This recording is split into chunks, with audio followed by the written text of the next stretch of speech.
our lab was, we were finding the coefficient of friction and the spring constant of a trampoline as you got farther away from the side. And so we did it by taking a video of a bowling ball being dropped. And this is the height versus time graph. And as you can see, it's a damped harmonic motion. It's going down right there. And we found, we used the equation 1/2 kx squared equals mgh and rearranged it for 2 mgh over x squared equals k. And that's how far the trampoline compressed is right there. Which makes more sense because you're closer to the springs that are on the sides. Yeah, and it has more tension from the springs when you're closer to the side. And so the coefficient of restitution, we just use the height, so square root of final height over square root of initial height. And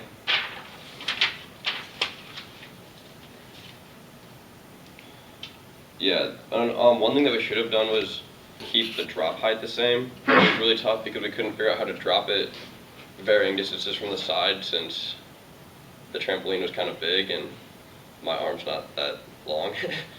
And so the drop height did change, and the equation that we used at first was F equals kx to find the coefficient. Which would have made it so much easier. But that changed a lot because the force was, I don't think the force would be different, but the fact that we changed the drop height on one of them affected that equation in a really weird way. And so we had to use the mi is mi f one. And so for the coefficient,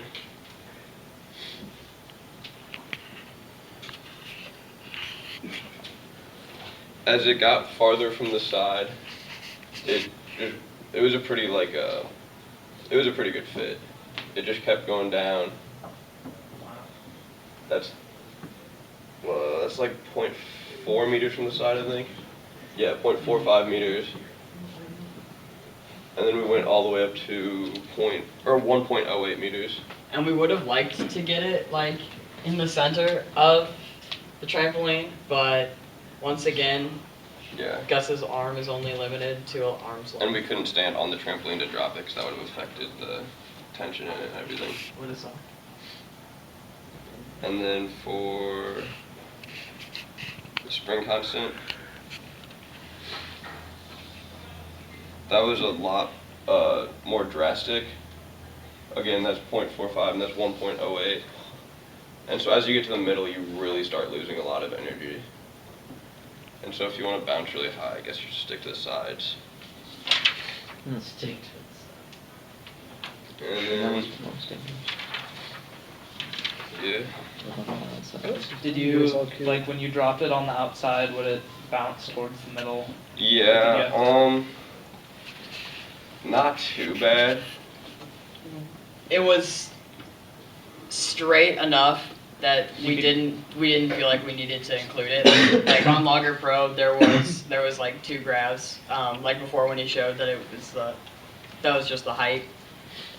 It was barely enough. Yeah, I mean it would talk about. So it like stayed pretty consistent. Yeah, and I think it probably would have made a lot more difference if we had dropped it from higher and stuff, because on the subsequent bounces it would have done more.